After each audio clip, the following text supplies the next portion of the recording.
Right. ఇంతవరకు కూడా మన ఛానల్లో ఆప్షన్ బయింగ్‌కు ఒక్క వీడియో కూడా పాజిటివ్‌గా నేను చేయలే. ఎందుకంటే ఎవడు డిసిప్లిన్‌గా ఉంటాడో, ఎవడు డిసిప్లిన్‌గా వింటాడో, ఎవడు డిసిప్లిన్‌గా చేస్తాడో, ఎవడు గ్యాంబ్లింగ్‌లా చేస్తాడో, ఎవడు లైఫ్ కొలాప్స్ చేసుకుంటాడో తెలవదు కాబట్టి చాలామంది ఆప్షన్ బయింగ్‌కి అట్రాక్ట్ అయ్యే విధంగానే వీడియోలు చేస్తారు. కానీ మనకు అట్లా చేయబుద్ది కాదు. ఎందుకంటే దానికి బానిస అయితే ఏ స్టేజ్‌కి వస్తుందో మన జీవితం అనేది ఇంతమందిని చూసినా నేను. ఓకే.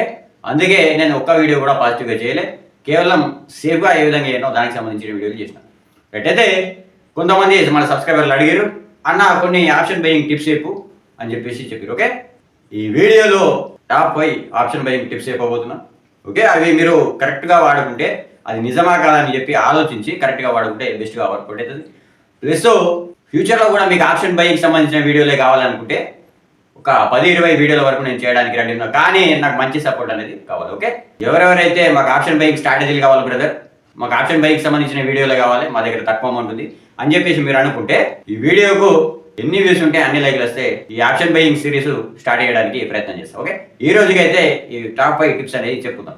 అయితే నేను ఆప్షన్ బయింగ్ చేయడానికి వ్యతిరేకిని కాదు, కానీ ఎవరైతే ఆప్షన్ బయింగ్ లక్ అనే కాన్సెప్ట్ యూజ్ చేసి చేస్తారో వాళ్ళకు వ్యతిరేకిని. ఓకే. చెప్పిన కదా, గ్యాంబ్లింగ్ మెంటాలిటీ అనేది డెవలప్ అయ్యేది ఆప్షన్ బయింగ్లో మాత్రమే అవుతుంది, ఆప్షన్ సెల్లింగ్లో కాదు. ప్లస్ దానికి రీజన్స్ కూడా మీకు ఈ 5 పాయింట్లు చెప్పిన తర్వాత చెప్తాను. ఓకే. అది చాలా ఇంపార్టెంట్. వినాలి మీరు. మూమెంటం. ఓకే. మనం దిగింది ఆప్షన్లోకి. ఆప్షన్ ట్రేడింగ్ అనేది బిజినెస్ కదా, దేంతో బిజినెస్ చేస్తాం? ప్రీమియం. ఓకే. మరి ఈ ప్రీమియం సత్యదాకా బతికే ఉంటుంది అంటే ఉండదు. కొన్ని ప్రీమియంలు 1 వీక్లో చచ్చిపోతాయి, కొన్ని ప్రీమియంలు 1 మంత్లో చచ్చిపోతాయి. అంటే ఎక్స్పైరీ అనేది ఉంది. మనం ఏ డెసిజన్ తీసుకున్నా ఆ ఎక్స్పైరీ లోపు అయిపోవాలి. గెలుపు అవడం అనేది ఎక్స్పైరీ లోపు అయిపోలేదు. కానీ ఆప్షన్ బయింగ్లో ఏమవుతుంది బ్రదర్ అంటే మనకు టీటా అనేది నెగిటివ్గా వర్కౌట్ అవుతుంది. టీటా అంటే టైం వాల్యూ. ప్రీమియం అనేది ఎక్స్పైరీ వరకు 0 కావాలి కదా. అవుట్ ఆఫ్ ద మనీ ప్రీమియంలు, ఎట్ ద మనీ ప్రీమియంలు అన్నీ కూడా 0 కావాలి. ఏ ప్రీమియంలో టైం వాల్యూ అయితే ఉందో అవన్నీ కూడా 0 కావాలి. మరి అట్లా కరుగుతున్న సమయంలో నువ్వు ప్రతిసారి ట్రేడ్ తీసుకుంటే కనుక ఏమవుతుంది?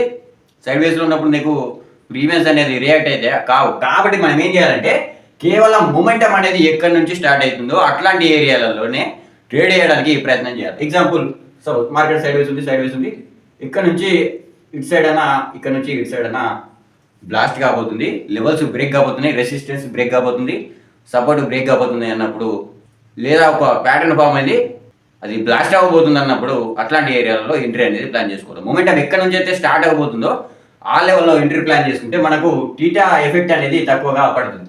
కాబట్టి మనం ఎక్కువ ఫోకస్ చేయాల్సింది ఏం మీద బ్రదర్ అంటే మూమెంటం అనేది పట్టుకోవడానికి ప్రయత్నం చేయాలి. ట్రెండింగ్ మూవ్స్ మాత్రమే పట్టుకోవడానికి ప్రయత్నం చేయాలి. మరి ట్రెండింగ్ మూవ్స్ మనకి ఎక్కడ దొరుకుతాయి బ్రదర్ అంటే ఫ్లోలో పెద్ద పెద్ద రెసిస్టెంట్లు, పెద్ద పెద్ద సపోర్ట్లు, ప్యాటర్న్లు కానీ, క్యాండిల్స్టిక్ ప్యాటర్న్లు కానీ, చార్ట్ ప్యాటర్న్స్ కానీ ఫామ్ అయినప్పుడు మనకు దొరుకుతాయి. కాబట్టి ఈ మూమెంటం ట్రేడ్ పట్టుకోవాలంటే మనం చార్ట్ ప్యాటర్న్స్ మీద ఎక్కువ ఫోకస్ చేస్తే సరిపోతుంది. రైట్. కొంచెం నాలెడ్జ్ అనేది పెంచుకోవాలి వాటి మీద. రెండో టిప్ ఏంటి బ్రదర్ అంటే రెగ్యులర్ పార్టిసిపేషన్ అనేది తగ్గించాలి. ఓకే. మరి ఈ 22 ట్రేడింగ్ సెషన్స్లో మార్కెట్ ఒకే విధంగా ఉంటుందా? కొన్ని సందర్భాల్లో అప్ సైడ్ వెళ్తుంది ట్రెండింగ్లో, కొన్ని సందర్భాల్లో డౌన్ సైడ్ వస్తుంది ట్రెండింగ్లో, కొన్ని సందర్భాల్లో అప్ సైడ్ వెళ్తుంది side ways to up side అంటే మెల్లమెల్లగా పైనకి వెళ్తుంది కానీ సైడ్ వేస్ టు వెళ్తుంది. దాంట్లో ప్రీమియంలు రియాక్ట్ అవ్వవు. ఒక సందర్భంలో డౌన్ సైడ్ వస్తుంది కానీ మెల్లమెల్లగా సైడ్ వేస్ అయితే వస్తుంది. దాంట్లో కూడా ప్రీమియంలు అనేది అంత రియాక్టివ్. టీటా ఎఫెక్ట్ అనేది సింపుల్గా ఏర్పడుతుంది.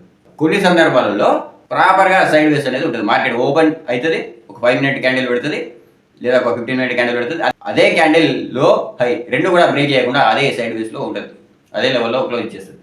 అట్లాంటి టైంలో మనకు పెద్ద దెబ్బ అనేది పడుతుంది. 1 సైడ్ డైరెక్షన్లో ట్రేడ్ చేసినా, 2 సైడ్ డైరెక్షన్లో ట్రేడ్ చేసినా దెబ్బ పడుతుంది.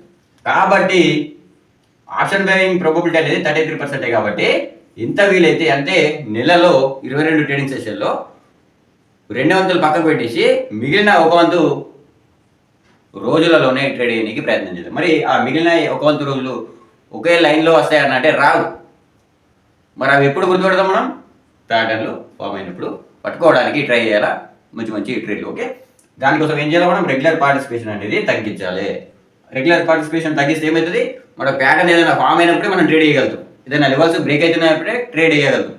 లేకపోతే రెగ్యులర్గా నువ్వు పార్టిసిపేషన్ చేస్తున్నావు, రెగ్యులర్గా నువ్వు చార్ట్ పెట్టుకుని చూస్తున్నావు, ఏమవుతుంది? ప్రతిరోజు ట్రేడ్ చేయబోతుంది. ప్రతిరోజు ట్రేడ్ చేస్తే ఏమవుతుంది? ప్రాబబిలిటీ తగ్గిపోతుంది. కాబట్టి ట్రేడ్లో ఫెయిల్ అయ్యే అవకాశం ఉంటుంది. కాబట్టి మనం ఏం చెప్తామంటే మన ప్రాబబిలిటీని పెంచుకోవడానికి తక్కువ ట్రేడ్లు చేయడానికి మాత్రమే ప్రయత్నం చేయాలి 1 మంత్లో. మూడవది ఏంటి బ్రదర్ అంటే హై ప్రాబబిలిటీ ట్రేడ్స్. ఓకే. మనం గెలిచే శాతం అనేది ఎక్కువగా ఉండే ట్రేడ్లు మాత్రమే చేయడానికి ప్రయత్నం చేయాలి. ఓకే, మరి ఎక్కడ బ్రదర్ ఇవి దొరుకుతాయి అంటే మన రిస్క్ ఎప్పుడైతే తక్కువ ఉంటుందో, రివార్డ్ ఎప్పుడైతే ఎక్కువ ఉంటుందో ఆ ఏరియాలలో ఎంట్రీ అనేది ప్లాన్ చేసుకోవాలి. పొజిషనల్గానైనా సరే, ఇంట్రాడేలోనైనా సరే. ఓకే, ఒకవేళ ఆప్షన్ బయింగ్లో పొజిషనల్గా చేద్దాం అనుకుంటే హెడ్జింగ్ ద్వారా చేయొచ్చు, దానికి కొంచెం క్యాపిటల్ అనేది ఎక్కువైతుంది. ఒకవేళ నువ్వు పొజిషనల్గా చేద్దాం అనుకుంటే మాత్రం తక్కువ క్వాంటిటీ తోటి నేకెడ్గా వెళ్ళిపోవాలి. ఇది ఎమోషన్లెస్ ట్రేడింగ్ అనేది చేయాలి. ఓకే, ఆప్షన్ సెల్లింగ్లో ఎమోషన్స్ అనేది సింపుల్గా కంట్రోల్ అవుతుంది. లాజికల్గా అన్లిమిటెడ్ లాస్ ఉన్నా కానీ దాని ప్రొబబిలిటీ అనేది 66% ఉంటుంది. కాబట్టి డైలీ మార్నింగ్ లేచి call option put option cell చేసినా కానీ సింపుల్గా మన ప్రాఫిట్ అనేది కనబడుతుంది ఎంట్రీ ఇచ్చినప్పటి నుంచి. కానీ దానికి కూడా క్యాపిటల్ అనేది ఎక్కువ కావాలి, చాలా మంది దగ్గర ఉన్నాయి. కాబట్టి మనం ఏం చేద్దామంటే ఎమోషన్లెస్ ట్రేడింగ్ అనేది చేయాలి. ట్రేడ్ తీసుకున్న ప్రతిసారి దాన్ని గెలకడానికి ప్రయత్నం చేయొద్దు, భయపడద్దు. మనకి ఎట్లాంటి ఏరియాలలో భయం అనేది కాదో అట్లాంటి ఏరియాలలో ఎంట్రీ చేయడానికి ప్రయత్నం చేయాలి. ఎమోషన్లెస్గా ఉండాలి. మార్కెట్ ఎమోషన్లెస్ ఉంటుంది కదా, మనం కూడా ఎమోషన్లెస్ ఉండాలి. అయితే స్టాప్ లాస్ అయితే టార్గెట్, ఈ రెండింటిలో ఏదో ఒకటి బలంగా అంతే. స్టాప్ లాస్ ఇటు కొట్టిందా బయటకు వెళ్ళిపోవాలి, టార్గెట్ ఇటు కొట్టిందా తీసుకొని బయటకు వెళ్ళిపోవాలి. రెండు సందర్భాల్లో బయటకు వెళ్ళిపోవాలి. 5వ టిప్ ఏంది బ్రదర్ అంటే నో ఓవర్ ట్రేడింగ్. ఇదే మెయిన్ ఆప్షన్ బయర్స్ చేసే మిస్టేక్ ఏంటంటే ఓవర్ ట్రేడింగ్. ఈ ఓవర్ ట్రేడింగ్ ఒక్కటి లేకపోతే చాలా మంది ప్రాఫిట్లో ఉంటారు ఆప్షన్ బయర్స్.